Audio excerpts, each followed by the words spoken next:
Sign convention था ये। हाँ, साइन कन्वेंशन में था ही क्या, रहता ही क्या है जो तुमको पढ़ने का बहुत ये है। यूट्यूब पे वीडियो देंगे सबका वीडियो अपलोड है। अब आज स्टार्ट कर रहे हैं हम लोग रिफ्रैक्शन। और पहले भी बता चुके हैं रिफ्रैक्शन के बारे में कि बहुत ही ज़्यादा इम्पोर्टेंट पार्ट है इस चैप्टर का। ज़्यादा से ज़्यादा क्वेश्चन एग्ज़ाम में रिफ्रैक्शन पे ही देखे जाते हैं, तो ढंग से पढ़ लेना इसको। इसका जो कॉन्सेप्ट अभी बताया जाएगा कुछ देर में, उसको सही से समझ लो, ठीक है। रेयर डेंसर मीडियम जैसा जो कुछ आएगा उसके बारे में ढंग से समझ लेना, ठीक है। और क्लास 10th में लाइट रेज एक ही तरह का डाला जाता है, जिसको बोलते हैं मोनोक्रोमेटिक लाइट। एक ही कलर का लाइट के बारे में हम लोगों को पढ़ना है, ठीक है। उसके वजह से वेवलेंथ वगैरह जो चीज़ होता है वो चेंज नहीं होता है, ठीक है। वेवलेंथ के बारे में तो बात ही नहीं करता है चैप्टर, ठीक है। तो ये बहुत ही ज़्यादा ईजी हो जाता है। अगर वेवलेंथ वगैरह के बारे में बात करने लग जाए, ठीक है, तो फिर चैप्टर और टफ और डिफिकल्ट होने लग जाएगा, ठीक है। स्टार्ट करते हैं कि रिफ्लेक्शन क्या होता है। अभी तक तुम लोग जो रिफ्लेक्शन देखते थे वो क्या देखता था, यहाँ पर कोई आईना है, वो कॉनकेव है कॉन्वेक्स उससे मतलब कोई नहीं है। यहाँ पे कोई आईना है या फिर कोई सरफेस है, इस पर लाइट रेज जाता था और टकरा करके लाइट रेज वापस चला आता था। यही देखते थे ना। पहले भी इधर एयर था, अभी भी इधर एयर है, ठीक है। या फिर पानी में एक तालाब है या फिर एक स्विमिंग पूल है, इसके नीचे हम लोग एक आईना रखें। यहाँ अंदर में ही हम लोग लाइट रेज इस आईना पे डालें और अंदर में ही ये रिफ्लेक्ट हो गए, बाहर नहीं आया, ऐसा यहीं तक हम लोग अंदर तक ही इसके बारे में बात कर रहे हैं, ठीक है। तो ये जो है एक ही मीडियम में रिफ्लेक्शन इसका देखा गया, एक ही मीडियम में इसका जो भी फेनोमेना था वो एक मीडियम में देखा गया, वाटर में ही गया था, वाटर में ही आया, ठीक है। तो इस जगह पे हम लोग सिर्फ और सिर्फ बाउंसिंग बैक ऑफ लाइट देख रहे थे, मतलब लाइट का टकराने के बाद वापस आ जाना, ठीक है। इस चीज को बोलते थे रिफ्लेक्शन। लेकिन रिफ्रैक्शन जो इससे हल्का सा अलग है, और वो अलग इस तरह से है कि हम लोग एक ही मीडियम के बारे में इसमें बात नहीं कर रहे होंगे। अगर लाइट रेज शुरुआत में ट्रैवल कर रहा था एयर में, हो सकता है कुछ देर के बाद वो वाटर में इंटर कर गया। जैसे एक लाइट रेज या फिर तुम लेज़र लाइट खरीदो और यहाँ एक तालाब के ऊपर से लेज़र लाइट जो है तालाब में मारो, ठीक है।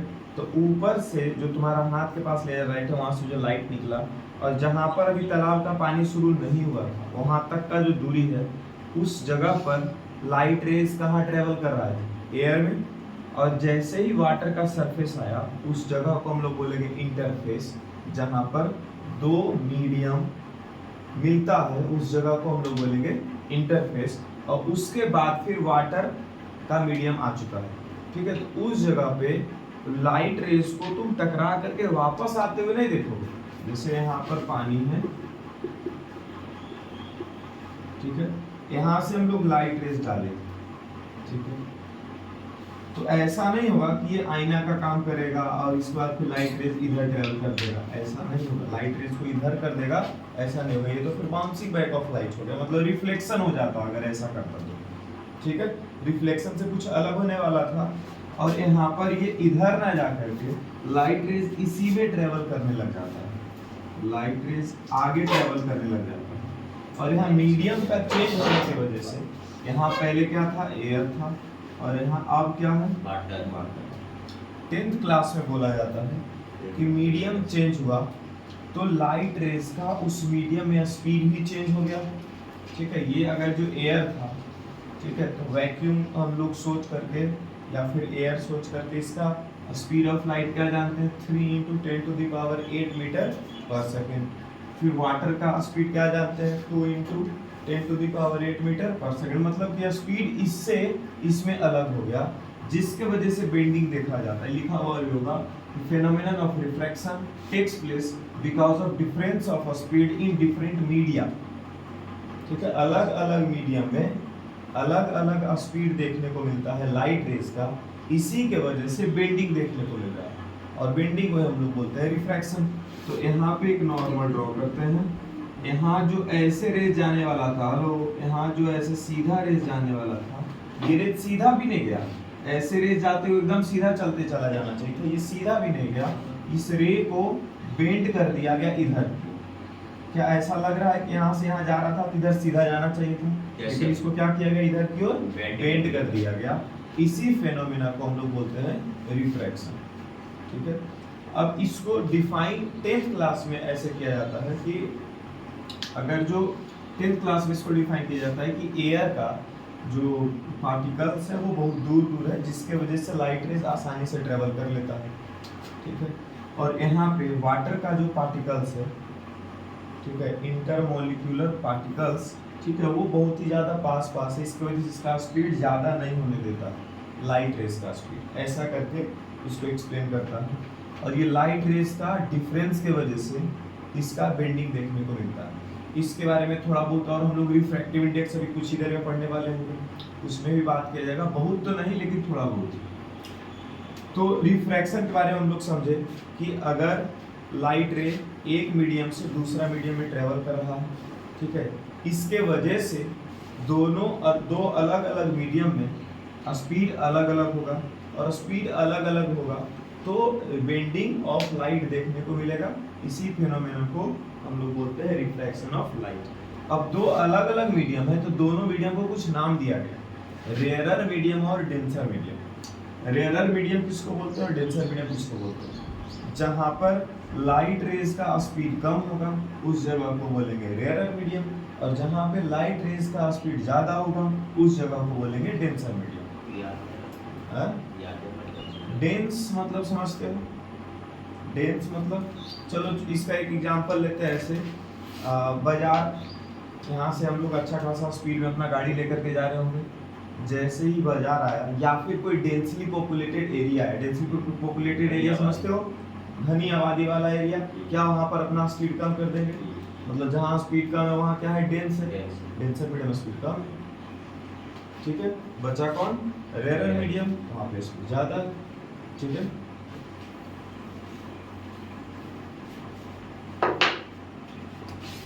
तो यहाँ अच्छा, डेंसर मीडियम और रेयरर मीडियम दोनों रिलेटिव वर्ड्स हैं। ठीक है, ये नहीं कि किसी को भी सर वाटर एक डेंसर मीडियम है, कोई ऐसा बोल देगा वाटर एक डेंसर मीडियम है, ऐसा जरूरी नहीं है। तुमको पहले दो मीडियम दिया हुआ होना चाहिए तुम्हारे सामने दो मीडियम दिया हुआ होना चाहिए कि एक वाटर है और एक ग्लास है, उसमें तुम कंपैरिजन करके बताओ कि कौन सा डेंसर होगा और कौन सा रेयरर होगा। हम बहुत लंबे हैं, जब तक ये चीज़ अगर जो हम बोल देते हैं तो ये कंपेयर लंबा होना या बौना होना या छोटा होना, ये सब चीज़ क्या है, कंपैरिजन का चीज़ है। तो क्या कंपेयरिंग हम लोग सिर्फ एक चीज़ों को लेकर के कर सकते हैं। ये रूम बहुत छोटा है, इससे भी ज़्यादा छोटा रूम हम देखें तो ये रूम बहुत छोटा है बोल देना गलत होगा, हालांकि इसके बगल में एक छोटा सा रूम है, उसके सामने ये बड़ा भी हो सकता है। इसके बगल में बहुत बड़ा रूम है तो उसके सामने ये रूम छोटा भी हो सकता है। तो ये बड़ा छोटा होना, ज़्यादा और कम होना, ये सब चीज़ जो है वो कंपैरिजन का चीज़ है। तो रेयरर मीडियम और डेंसर मीडियम भी क्या है, स्पीड ऑफ लाइट के बारे में बात कर रहा होता है ना, तो ये भी क्या है, कंपैरिजन का चीज़ है। एक आदमी गाड़ी स्पीड में चलाता है, ठीक है, तो उसके बारे में तुम कैसे जान रहे हो तो स्पीड में चलाता है। हो सकता है तुम अभी तक जिंदगी भर 40 किलोमीटर पर आवर के स्पीड से जो गाड़ी चलाते होंगे, ठीक है, उनके पीछे बैठे हुए तो तुमको लगता होगा यही बहुत स्पीड है। एक बार कोई 60 किलोमीटर पर आवर की गाड़ी के स्पीड से बिठा लिया तुमको लग रहा है कि तो हवा में बात कर रहा है। उसके साथ बैठो, जैसे मेरा एक दोस्त अमन है, उसके साथ बैठो, 100 से ऊपर का न चलाए तो फिर बात करना तुम, ठीक है, तब तुमको पता चलेगा कि ये स्पीड क्या होता है। समझ गए? ऐसा लोग भी है। तो इस बात का ध्यान रखेंगे कि रेयरर और डेंसर क्या है जी, कंपैरेटिव। ठीक है, कंपैरिजन का चीज है। अब यहाँ पर हम एक इंटरफेस ड्रॉ करते हैं, ये है इंटरफेस। यहाँ लिखते हैं मीडियम 1 और यहाँ लिखते हैं मीडियम 2। ये पूरा फील हो जाता है, रिफ्रैक्शन वाला पार्ट जो है पूरा। तुम लोग अगर याद नहीं भी रखोगे फिर भी ये समझ में आ जाएगा पूरा का पूरा।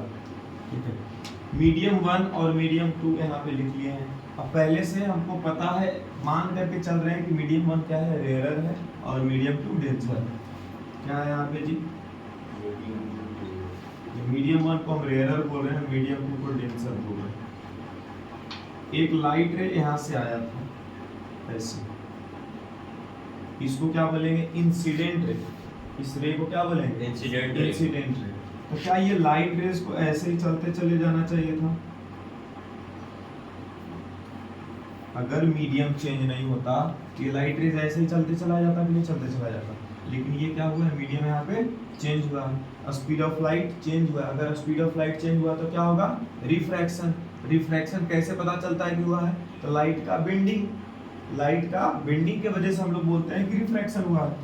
अब बेंड करने के लिए इस जगह पे, जहाँ पे इंटरफेस दोनों, जहाँ पे दोनों का मीडियम चेंज हो, उस जगह पे तुम एक नॉर्मल ड्रॉ करो।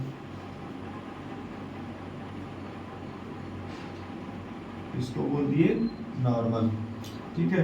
ये इधर जा रहा था, ठीक है, एकदम फैला हुआ जा रहा था, एकदम सोच, एक खुला रेयर मीडियम मींस क्या हुआ, स्पीड ज्यादा, मतलब अच्छा खासा स्पीड में निकल रहा था। और जैसे ही इसके सामने एक ऐसा जगह आया जहां पे इसको स्पीड कम करना था, तो इसको संकोच होगा, ठीक है, कि उतना फैल के नहीं चले, उतना खुला में नहीं चले, उसके वजह से ये दबना चाहेगा, और दब करके किधर जाएगा, नॉर्मल की ओर चला जाएगा। तो ये जो इधर जाना चाह रहा था खुला खुला, वो इधर ना जा करके किधर चला आएगा, नॉर्मल की ओर। देखो बेंडिंग किधर की ओर देखने को मिल रहा है, नॉर्मल की ओर। तो यहाँ पे आ गया एंगल ऑफ इंसिडेंस, और ये हो गया तुम्हारा एंगल ऑफ रिफ्रैक्शन। अब रिफ्लेक्शन बोलना छोड़ दो, अब यहाँ से क्या बोलना होगा, रिफ्रैक्शन, ठीक है। अब इसी में तुमको ये भी पता करके बताओ, तुमको ये भी पता करना है कि एंगल ऑफ इंसिडेंस ज्यादा कि एंगल ऑफ रिफ्रैक्शन ज्यादा, एंगल ऑफ इंसिडेंस ज्यादा। अब यहाँ से ये ध्यान में रखना कि दो मीडियम अगर है, रेयरर मीडियम और डेंसर मीडियम, तो एंगल जो है रेयरर मीडियम वाला ज्यादा होगा, और जो एंगल डेंसर मीडियम में बन रहा होगा वो कम होगा। ऐसे मत याद रखो कि डेंसर से रेयरर जाएंगे तो कौन सा एंगल ज्यादा होगा, या रेयरर से डेंसर जाएंगे तो कौन सा एंगल ज्यादा होगा, ये याद नहीं रखना। याद एक सीधा सा चीज रख लेना है कि रेयरर मीडियम में एंगल जो भी बनेगा, इंसिडेंस एंगल बने या रिफ्रैक्शन वाला एंगल बने, एंगल ज्यादा कहाँ होगा, रेयरर में, और डेंसर में एंगल क्या हो जाएगा, कम हो जाएगा। तो यहाँ पे रेयरर में कौन बन रहा है, एंगल ऑफ इंसिडेंस, और डेंसर में कौन सा एंगल बना है, एंगल ऑफ रिफ्रैक्शन, तो एंगल ऑफ रिफ्रैक्शन कम होगा। समझ में आ रहा है यहाँ तक? तो यहाँ पे इसका भी लॉ है, इसका लॉ, रिफ्रैक्शन, हाँ जी। यहाँ पे क्या दिख रहा है, एंगल आई जो है वो एंगल आर से बड़ा है, ये ऐसा दिख रहा है, ठीक है। यही अगर जो हम क्या कर देते, डेंसर मीडियम से रेयरर मीडियम की ओर ट्रांसफर करना होता तो क्या होता, देखो हाँ जी, फिर से एक इंटरफेस बनाते हैं, यहाँ पे लिखते हैं मीडियम 1,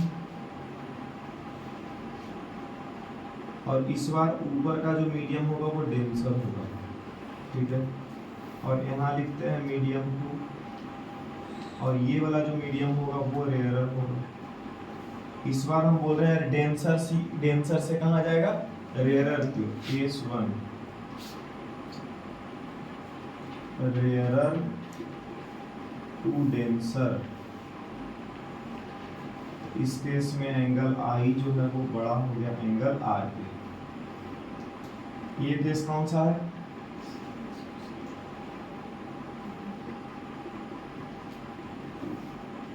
डेंसर टू रेयरर।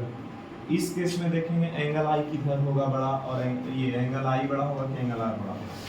फिर से यहाँ से एक इंसिडेंट रे डालते हैं, ये जो है ऐसे आगे बढ़ता हुआ चला जाना है इसको, ठीक है, ऐसे बढ़ते चला जाता, लेकिन यहाँ पर मीडियम चेंज हो गया, तो क्या हम लोग ड्रॉ कर लेंगे जी, नॉर्मल, ठीक है। अब ये देखो इधर क्या है, डेंसर मीडियम, इधर क्या है, डेंसर मीडियम। इसका मतलब इधर जो है ये एकदम दब दब के चल रहा होगा, भीड़ भाड़ वाला इलाका है, इधर दब दब के चल रहा। जैसे ही इसको यहाँ रेयरर मीडियम मिला, मतलब इसको क्या मिल गया, खुला छूट मिल गया, तो क्या ये फैल के नहीं चलना चाहेगा, ये फैल के चलना चाहेगा, तो जहां ये चल रहा था वहां से और फैल करके चलना चाहेगा, ये जहां जा सकता था वहां से और ये फैलना चाहेगा, नॉर्मल की ओर जाना चाहेगा, ये नॉर्मल में तो दब जाएगा, है ना, तो ये और फैल के जाना चाहेगा, तो ये जो है यहाँ चला गया लो, मतलब डेंसर से रेयरर की ओर गया, तो ये नॉर्मल की ओर ना जाकर के नॉर्मल से दूर भाग गया, अरे नॉर्मल की ओर ना जाकर कहाँ हो गया, नॉर्मल से दूर भाग गया। अब यहाँ बोलो, एंगल ऑफ इंसिडेंस इसको बोल रहे हैं और एंगल ऑफ रिफ्लेक्शन इसको बोल रहे हैं। इस केस में कौन सा एंगल ज्यादा दिख रहा है, रिफ्रैक्शन वाला। क्यों रिफ्रैक्शन वाला एंगल ज्यादा दिख रहा है, क्योंकि रिफ्रैक्शन जो है वो रेयरर मीडियम में हुआ है। अरे रिफ्रैक्शन कहाँ हुआ है, रेयरर मीडियम में हुआ है, इसी के वजह से एंगल ऑफ रिफ्लेक्शन ज्यादा दिख रहा है। तो इसीलिए तो हम बोल रहे थे कि रेयरर मीडियम में जो भी एंगल बनेगा वो एंगल ज्यादा होगा, और डेंसर वाला जो एंगल होगा वो क्या हो जाएगा, कम हो जाएगा। तो यहाँ एक चीज, ये सब चीज भी लिख लेना, रेयरर से डेंसर गया तो क्या हुआ, ये लाइट रेज बेंड हो गया, बेंडिंग टुवर्ड्स नॉर्मल, क्या लिखेंगे। अच्छा, अगर हमको याद नहीं आ रहा है कि नॉर्मल की ओर बेंड होगा कि नॉर्मल से दूर, तो ये वाला चीज दिमाग में रखेंगे, ये क्या बोलते हैं, कंजस्टेड वाला जो एरिया है और एक फैला हुआ एरिया है, रेयरर में ट्रेवल कर रहे थे, हेलो रेयरर में ट्रेवल कर रहे थे, मतलब अच्छा खासा स्पीड से ट्रेवल कर रहे थे। जैसे भीड़ भाड़ वाला एक इलाका आया, मतलब रेयरर से कहाँ ट्रांसफर हो गए, डेंसर में, और डेंसर में ट्रांसफर हुए तो हमको क्या दबाया जाने लग गया, क्या हमको दबाया जाने लग गया, और दबाया जाने लगे इसका क्या मतलब है कि नॉर्मल की ओर इसको कहाँ दबाया जा रहा है, नॉर्मल की ओर दबाया जा रहा है, ठीक है। और दूसरा केस क्या है, डेंसर से रेयरर, तो डेंसर में पहले से दबा हुआ था और जैसे ही खुला जगह मिला तो पूरा लगा कि हम ऐसे करके चल जाए, है ना, पूरा फैल करके चले। अब फैल करके चलने का क्या मतलब है, नॉर्मल से दूर भागना, ठीक है। तो ये चीज याद रख सकते हैं, टुवर्ड्स द नॉर्मल और away from the normal, bending towards normal, और इसमें क्या हो जाएगा,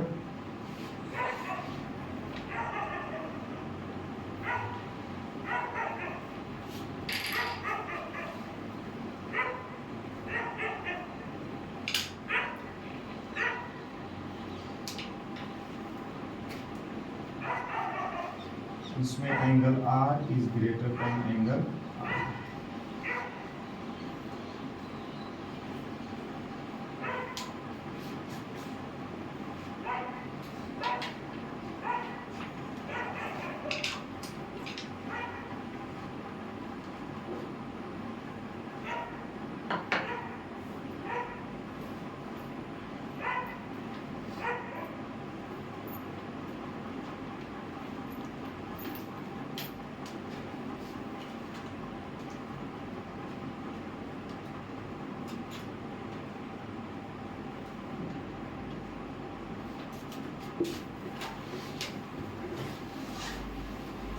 अच्छा, अगर तुमको नहीं बताया, तुमसे ये नहीं बताया कि कौन रेयरर मीडियम और कौन डेंसर मीडियम, ये नहीं बोला कि कौन रेयरर मीडियम और कौन डेंसर मीडियम है, तब भी हम लोग बता सकते हैं एंगल देख करके।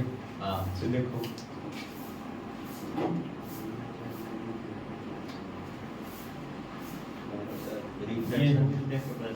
यहाँ एंगल आई है और यहाँ एंगल आर है, बताओ कौन सा एंगल ऑफ इंसिडेंस ये, किधर रेयरर मीडियम और किधर डेंसर मीडियम। ज्यादा जिधर एंगल है उधर रेयरर मीडियम, याद रखेंगे, ज्यादा एंगल तो रेयरर मीडियम, यहाँ ज्यादा एंगल की यहाँ ज्यादा एंगल, यहाँ तो इधर क्या हो गया रेयरर मीडियम, और इधर क्या हो गया डेंसर मीडियम। समझ में आ गया है ना। यहाँ पर हम लोग लिख भी लेते हैं एक पॉइंट ऐसा करके, कौन सा पॉइंट लिखेंगे, रेयरर मीडियम में एंगल ज्यादा होगा, डेंसर मीडियम में एंगल कम होगा।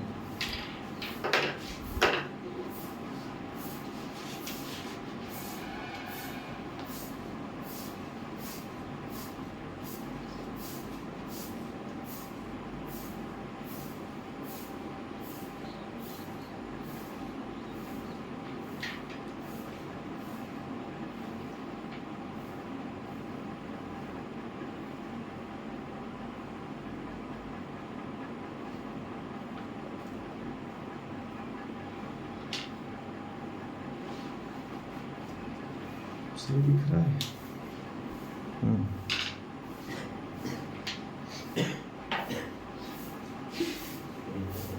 अब रेयरर और डेंसर में स्पीड के बारे में बात कर लेते हैं। अब तो समझ में आ गया होगा कि रेयरर मीडियम मतलब क्या होता है, स्पीड कम, रेयरर मीडियम मतलब क्या होता है, स्पीड ज्यादा। The medium in which speed of light is more. हालांकि फिर से रेयरर मीडियम और डेंसर मीडियम क्या है, रिलेटिव चीज है, ठीक है।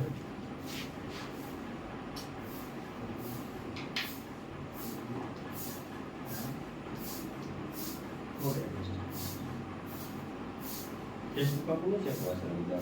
हाँ हुआ है, 6-7 को कल चेक किए थे, सेटे वाला चेक हो गया है। कोई बच्चा 20 से ऊपर नहीं लाया, 30 में।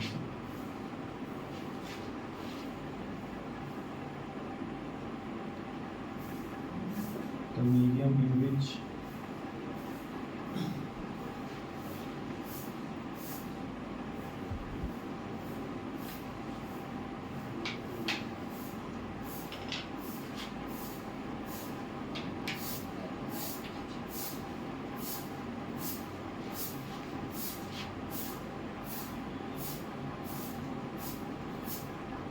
हमारा दीपक 11 नंबर शायद था। सोचो तो, लक्ष्मी ला रही है 17-18, उसको जबकि अचानक सेट ए दे दिए थे। हर क्वेश्चन को अटेंड करना ही नहीं चाहती। ये थे सर, टाइम बहुत कम मिले थे। टाइम कम मिला है। जो क्वेश्चन जितना ज्यादा एक्सप्लेन नहीं करना चाहिए वो भी एक्सप्लेन किया हो। रितु को देख रहे थे, शुरू में पूरा एक्सप्लेन मार ले झूठों के, 2 नंबर में 1 पेज भर दिया और लास्ट में 2 नंबर वाला क्वेश्चन में 3 लाइन में उड़ा दिया। टाइम पता चलता था सर। वही सब में चीज सीखेगा टेस्ट में, टाइम पता चलना, कैसे किस क्वेश्चन को मैनेज करें कि हम उतना देर में बना दें। ठीक है, ऐसा थोड़ी है कि 30 मार्क्स पे इसीलिए सवाल दिए थे। टाइम कितना है 20 में? 60 मिनट। उतना नहीं मिला। क्या बात करते हो, 60 मिनट ज्यादा दिए। हाँ जी, 6:10 में गया था सर, 6 बजे तक का ही टाइम था।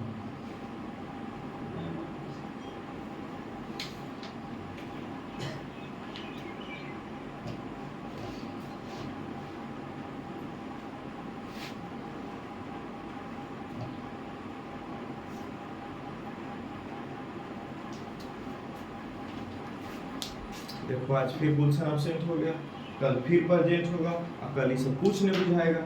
रिफ्रैक्टिव इंडेक्स तो फिर ट्यूशन क्यों आना है? ऐसे में एक दिन आओगे और बाकी एक दिन नहीं आओगे। आज इंपॉर्टेंट चीज है, आज से रिलेटेड कल चीजें होंगी, ठीक है। तो आज नहीं समझा, कल भी नहीं समझ में आएगा, तो कल ही नहीं आओ। और फिर कॉन्वेक्स मिरर में फिर नहीं समझ में आने लग जाएगा। रे डायग्राम जिस दिन शुरू होगा तो समझ लेना, रे डायग्राम वाला दिन एब्सेंट होगा, अगला दिन प्रेजेंट हो जाएगा, फिर कुछ नहीं बुझाएगा। रे डायग्राम कब करना? लेंस का रे डायग्राम आएगा, मिरर बोल दिए, तो लेंस का रे डायग्राम जिस दिन रूल पढ़ाएंगे उस दिन आएगा, फिर अगला दिन वही चीज हो जाएगा। घूमेगा नहीं? अरे घूमेगा तो ठीक है, सुबह में कौन घूम रहा है? यहाँ रहेगा तो यही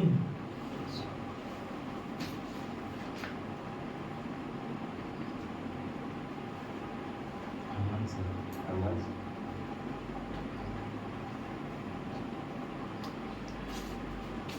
तो नहीं है। अच्छा, वाटर में और एयर में कंपेरिजन करना है। चलो वाटर और एयर में कंपेयर करो, वाटर और ग्लास में कंपेयर करो। ऐसे कंपेरिजन नहीं आता, ठीक है, रिफ्रैक्टिव इंडेक्स वगैरह दिया रहता है तब हम लोग कंपेरिजन कर पाते हैं, ठीक है। लेकिन अगर कंपेरिजन करना है कि कौन डेंसर मीडियम और कौन रेयरर मीडियम, तो क्या बताएंगे?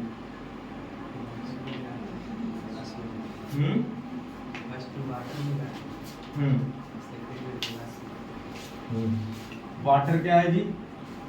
यहाँ डेंसर मीडियम, वाटर क्या है यहाँ पे? डेंसर। और एयर क्या है? रेयर। ठीक है। एयर में सबसे ज्यादा स्पीड होता है, वैक्यूम के बारे में जानते हैं, स्पीड ऑफ लाइट सबसे ज्यादा किसमें होता है? वैक्यूम में होता है, ठीक है। उसके बाद एयर में आ जाता है। इसके बाद वाटर और ग्लास में अगर जो तुम देखो तो वाटर रेयरर हो जाएगा, मतलब वाटर और ग्लास में अगर कंपैरिजन करना चाहो तो वाटर में स्पीड जो है वो ज्यादा होता है और ग्लास में स्पीड कम होता है। तो ये हो गया डेंसर। ठीक है, यहाँ देखो वाटर पे डेंसर लिखा गया और यहाँ वाटर को क्या लिख दिया गया, रेयरर। मतलब कि डिपेंड करता है कि सामने वाला मीडियम कौन है, उसके हिसाब से तुम रेयरर और डेंसर लिखोगे। बाकी तो अब न्यूमेरिकल्स करेंगे जब अगले दिन, आज तो नहीं अगले दिन। तो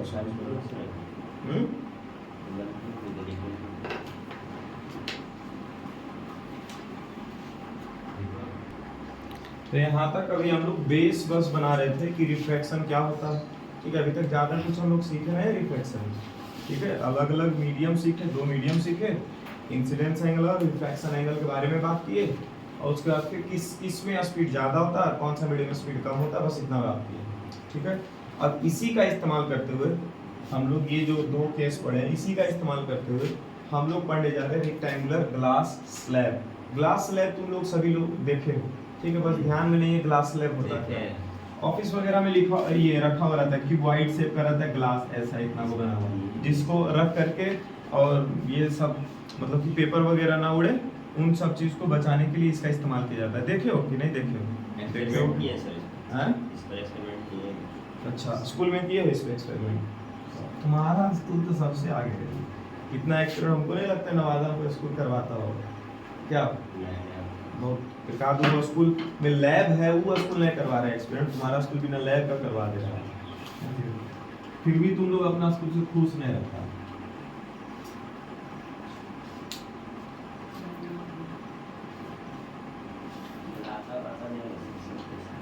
क्या नहीं करवाता है? उससे क्या होगा? फील्ड में गेम कहाँ से? ये एक चीज देखते हैं कि तुम लोग का स्कूल में जानते हो बच्चा अगर जो गप नहीं करता है ना, तो उसके वजह से बहुत अफेक्ट होता है। मालूम है तुम लोगों को नहीं कि ना मालूम? बच्चा अगर जो स्कूल में गप नहीं कर रहा है, जिस वजह से मौका नहीं मिल रहा उसको गप करने का, तो उसके वजह से उस जो सोशलाइज होना चाहिए था बच्चा, उसके वजह से मतलब कि तुम्हारा उसमें बच्चा सोशलाइज नहीं हो पा रहा है। अरे हल्ला कर लेना क्लास के टाइम में तो नहीं पढ़ने के मन हल्ला करे, वो अलग चीज। ठीक है, लंच टाइम में सब मार करके खेले पी ले, वो अलग चीज। जैसे कि अब बहुत स्पेस रहता, जहाँ बाथरूम के बगल में बहुत छोटा सा स्पेस, तो बहुत अच्छा खासा स्पेस अगर जो रह जाता समझे, तो वहाँ पे कुछ झूठो हंसी मजाक कर सकता था। तुम्हारा स्कूल में वो नहीं होने का मौका मिलता है। क्या 7 क्लास का बच्चा 8वां क्लास का बच्चा से बात कर पाता है ढंग से? नहीं कर पाता। 8वां क्लास का बच्चा 10वां क्लास से बात कर पाता? नहीं कर पाता। तो सोशलाइज नहीं हो पा रहा है, समझ गए? उसके वजह से बाद में दिक्कत होता है। बाद में मतलब जितना कॉन्फिडेंस एक बच्चे के अंदर आ जाना चाहिए उतना कॉन्फिडेंस नहीं आ पाता है। तुम्हारा स्कूल में बच्चा जानते हो कौन कॉन्फिडेंट है? जो बहुत पढ़ने में कमजोर है, उसको मतलब ही नहीं है पढ़ने लिखने से, तो किसी को कैसे भी बोल सकता है, समझ गए? तो वो ज्यादा कॉन्फिडेंट है।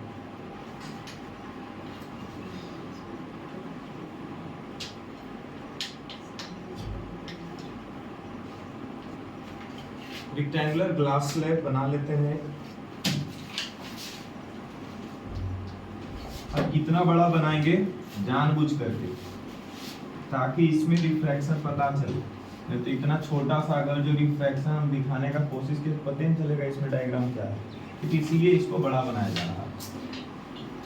ठीक है, रेक्टेंगुलर ग्लास स्लैब में सबसे पहले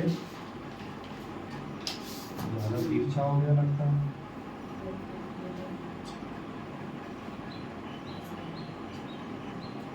चलो इसको पहले यहाँ से एक लाइट रेज डाल देते हैं यहाँ से। ठीक है, ये लाइट रेज जो है ये अगर बेंड नहीं हो तो ये लाइट रेज क्या ऐसे चलते हुए चला जाएगा? अरे बोलो, यहाँ से लेकिन मीडियम चेंज हो रहा। इधर क्या है मीडियम? एयर, और इधर क्या है? ग्लास। ये एयर है, ये क्या है? ग्लास। क्या एयर रेयरर है और ग्लास डेंसर है? इधर हो गया एयर, इधर हो गया एयर, जिसको हम लोग क्या बोल सकते हैं? Rarer medium. ठीक है, एक मीडियम से दूसरा मीडियम में चेंज होगा तो हम लोग को नॉर्मल का जरूरत पड़ेगा, नॉर्मल का जरूरत पड़ा। ठीक है, ये क्या करेगा जी? नॉर्मल की ओर भेजेगा कि नॉर्मल से दूर भेजेगा? सोच के बताओ। नॉर्मल की ओर। Towards the normal. Denser medium में इसको दबा देगा इधर की ओर। यस। तो यहाँ से ये इधर ना जा करके और इधर आ जाएगा, इसको जाना चाहिए था इधर, दब जाएगा। यहाँ से इधर दब गया, आ गया ऐसे, थोड़ा बहुत तिरछा है ना। चलो यहाँ हो गया एंगल ऑफ इंसिडेंस, यहाँ क्या आ गया? Angle of incidence. और ये वाला जगह पे क्या हो जाएगा? Angle of refraction. ठीक है, इसके बाद फिर से यहाँ ये क्या है? ग्लास है। ये कौन सा मीडियम है? ग्लास। और ग्लास मतलब क्या हो गया?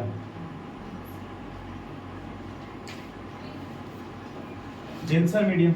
और डेंसर मीडियम से फिर से इधर क्या है? कौन सा मीडियम है? एयर। एयर कैसा मीडियम है? अरे रेयरर जब लिख रहे हैं सोचो नहीं, आर बीच में कैपिटल आ जाए।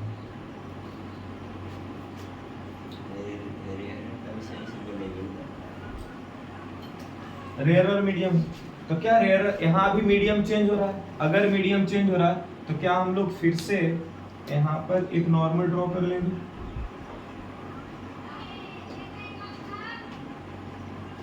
फिर से क्या कर लिया हम लोग? नॉर्मल ड्रॉ कर लिए। और यहाँ पर क्या होगा जी? डेंसर से रेयरर जाएंगे तो ये नॉर्मल की ओर भागना चाहेगा कि नॉर्मल से दूर भागना चाहेगा?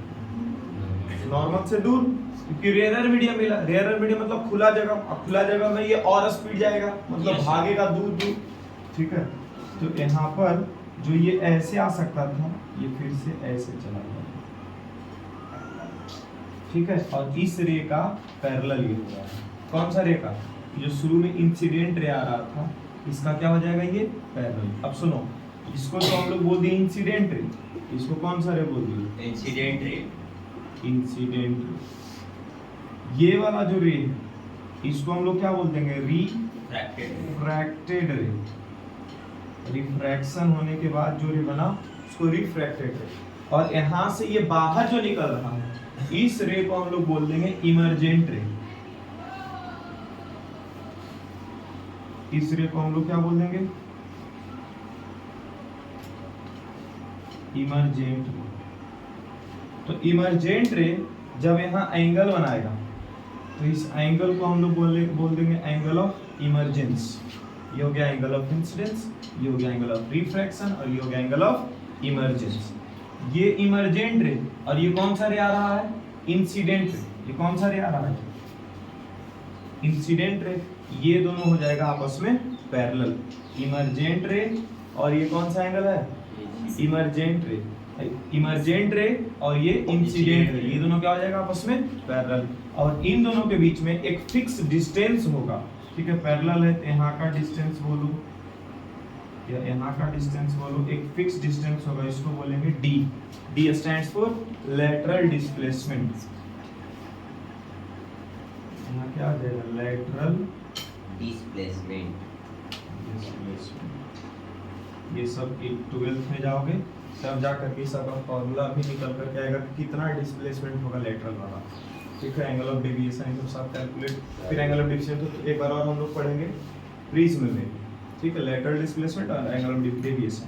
ठीक है, यहाँ पर इसके पीछे कुछ सीधा सीधा ये रेक्टेंगुलर ग्लास स्लैब का हमको रिफ्रैक्शन दिखा दो। एक क्वेश्चन तो ये बनता है 2 नंबर में, ये इंपॉर्टेंट है। ठीक है, इस पे स्टार मार्क लगा लो।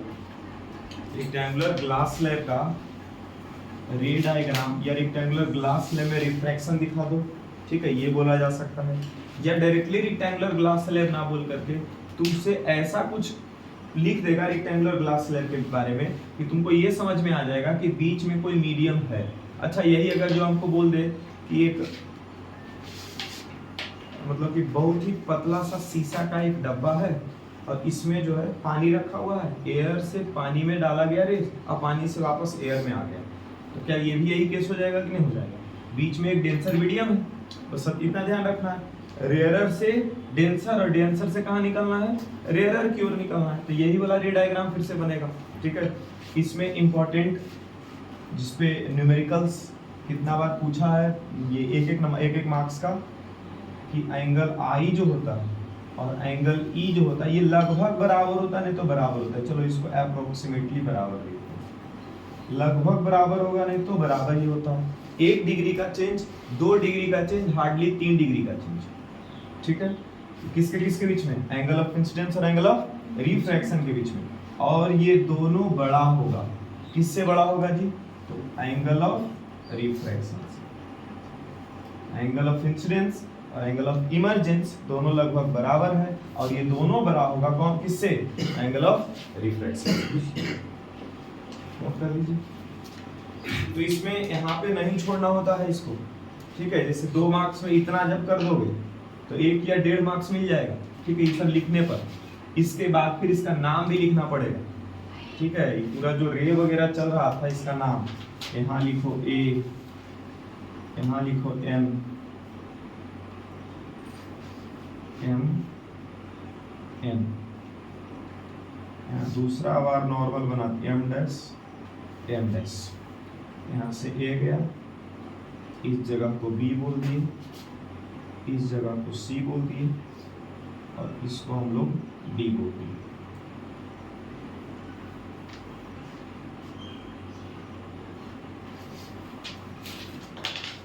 अब यहाँ लिखेंगे बगल में ए बी के बारे में, इंसिडेंट रे, बीसी के बारे में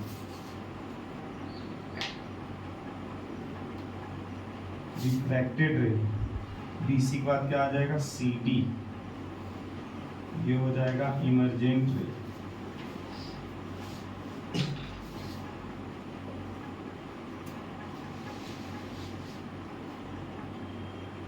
आई के बारे में क्या लिखोगे? Angle i,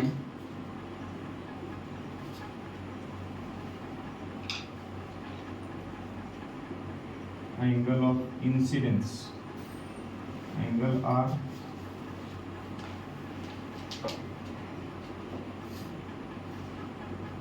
angle of refraction, angle e, angle of emergence d, lateral displacement. अब किसके किसके बीच में डिस्प्लेसमेंट है? तो lateral displacement between incident and emergent, incident and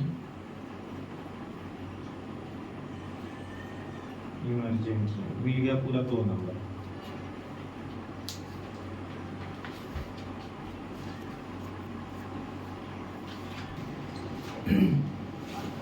refraction का जो लॉ है वो पहला लॉ तो सेम ही है, ठीक है, कि एंगल ऑफ ये incident ray, refracted ray, reflected ray की जगह क्या बोलेंगे? Refracted ray and normal all lie in the same plane at two given media, या वो टू ट्रांसपेरेंट मीडिया। इसमें ये चीज लिख देना है बस कि ट्रांसपेरेंट मीडिया होता है, मतलब एक जगह से दूसरा जगह ट्रेवल कर सकता है। ट्रांसपेरेंट इसीलिए लिखा गया, एक जगह से दूसरी जगह ट्रेवल करते हुए रेज चला जाएगा।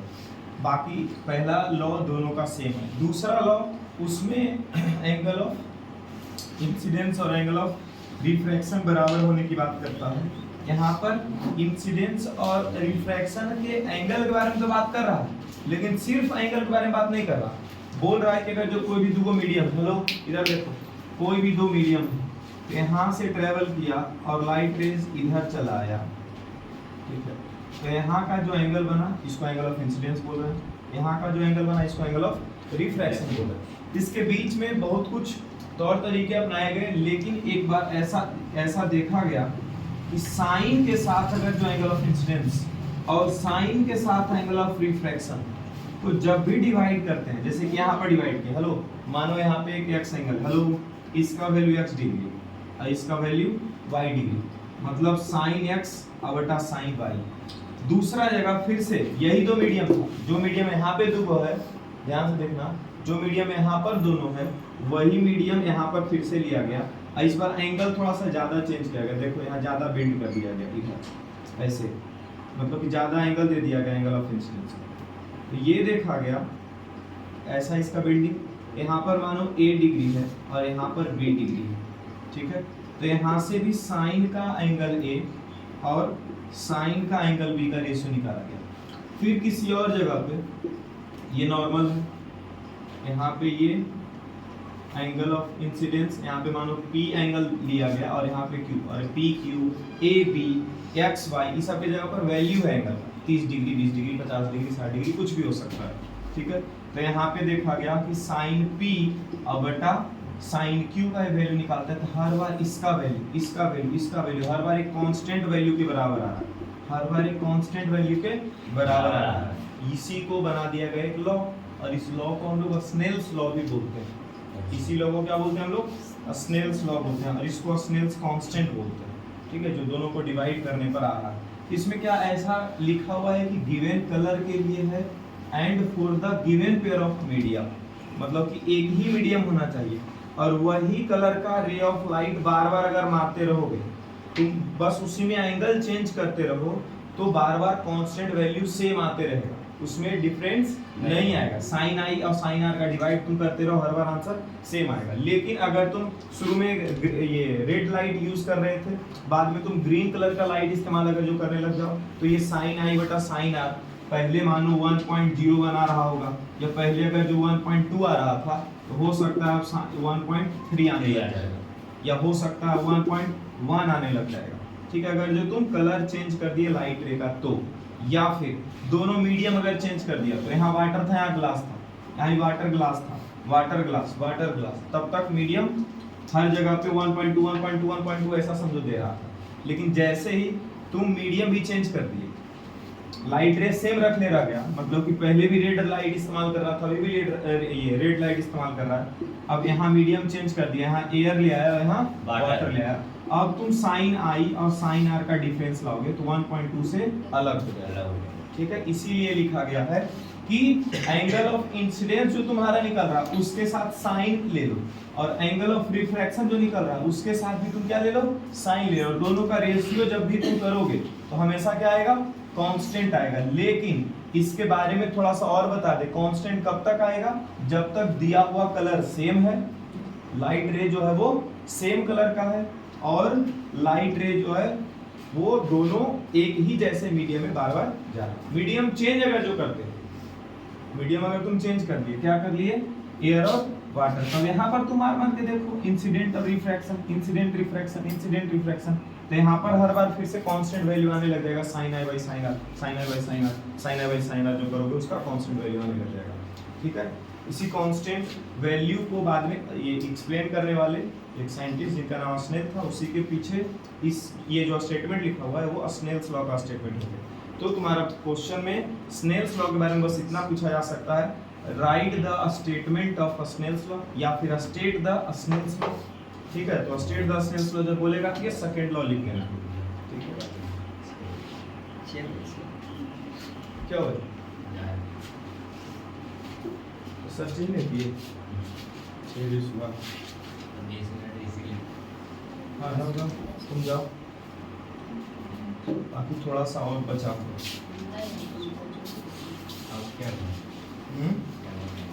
और इसी के बारे में एक दो डायग्राम बस ड्रॉ करेंगे, रिफ्रैक्टिव इंडेक्स का नहीं स्नेल्स लॉ नहीं बताएंगे, बस जो अभी यहाँ पर बात कर रहे थे ना ऐसे चेंज कर करके है ना, उसी का ये डायग्राम बस बताएंगे। रिफ्रैक्टिव इंडेक्स तो सारी शुरू करेंगे, ऐसे सोचे थे रिफ्रैक्टिव इंडेक्स का शुरू करेंगे। अच्छा एक स्टूडेंट इधर, यही स्टूडेंट आग लगाई है जाकर, चलो तुम ही चेंज करवाइए टाइम जी। तो ये तुम कहाँ जा रहे हो? तो तुम्हारा एग्जाम तो 7 बजे तक गाड़ी चलते रहता है, इसका गाड़ी तक अगर जो 9 बजे भी देख लेगा तुम तो रोड पर घूमते रहेगा बच्चा लेकर। अरे हाँ तो आरपीएस स्कूल का गाड़ी ऐसे ही घूमते रहता है। हम लोग स्कूल में 10 मिनट बना रहे सर, हाँ? क्या चीज? 10 मिनट बाकी ले बहुत कुछ हमने बचा।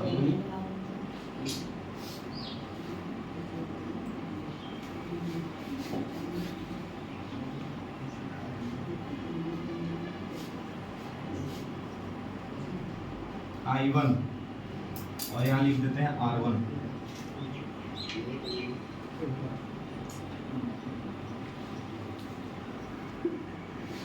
मीडियम 1 मीडियम 2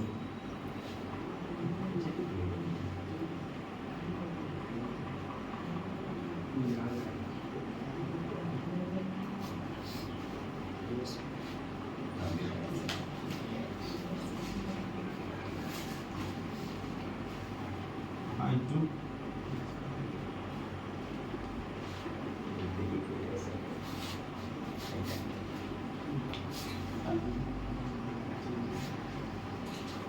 R2 यहाँ साइन I1 बटा साइन R1 बराबर एक वैल्यू आया, उस वैल्यू को हम लोग बोल दिए के। यहाँ आया, क्या कर रहा है तुम लोग मोबाइल में? हाँ, यहाँ से क्यों? तो घूम क्यों रहा है तुम लोग? कल भी नहीं आया था क्या? मारेंगे ना बस, नींदे में टूटा। बोलो तो तुम्हारा घरे बगल से आते हैं कल से, चलो उठे ले लेके चलाएंगे। Sine i by sine r करेंगे तो एक फिक्स वैल्यू मिलेगा जी। Hello, sine i by sine r के लिए यहाँ पर कुछ वैल्यू मिल रहा है, यहाँ भी sine i by sine r करें, यहाँ भी कुछ वैल्यू मिल रहा है। इसी वैल्यू को हम लोग बाद में बोलने वाले हैं रिफ्रैक्टिव इंडेक्स।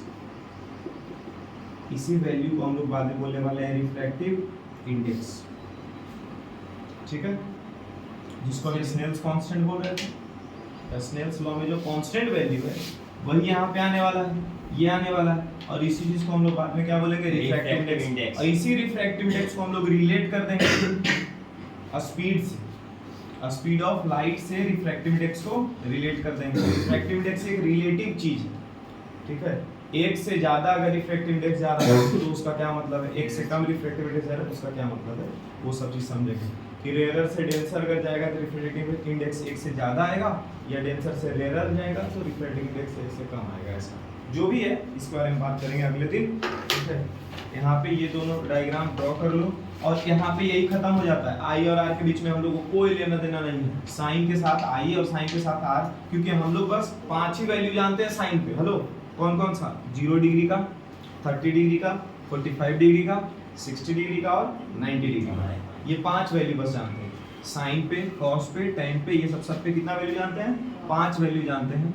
लेकिन यहाँ पर तो कुछ भी हो सकता है ना, एंगल आई 20 डिग्री हो सकता है, यहाँ का वैल्यू 15 या 12 डिग्री हो सकता है कि नहीं? साइन 20 डिग्री बटा साइन 12 डिग्री, हम लोग को कुछ पता चलेगा कितना वैल्यू मिलेगा? नहीं पता चलेगा, इसीलिए इसको हम लोग नहीं पढ़ते, ठीक है। यहीं पे छूट जाता है ये।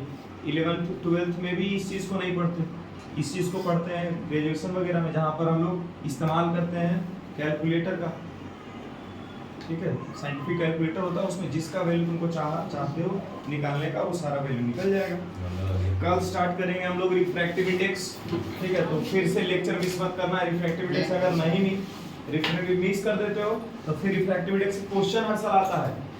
1 मार्क्स का ऑब्जेक्टिव में पूछ लिया जाए या फिर 2 मार्क्स का पूछ लिया जाए, ठीक है। इतना दूर अभी जो पढ़े हैं तो इसमें इंपॉर्टेंट क्या है? ये वाला पार्ट, लॉज ऑफ रिफ्रैक्शन याद रख लेना है, और ये वाला पार्ट, ठीक है। और बाकी तो कॉन्सेप्ट, क्योंकि कॉन्सेप्ट पूछेगा नहीं, कॉन्सेप्ट का इस्तेमाल हम लोग करते हैं आगे, ठीक है। तो रिफ्रैक्शन जो है वो लगभग इंपॉर्टेंट ही सुनने वाले हो। ये रिफ्लेक्शन उतना इंपॉर्टेंट नहीं था।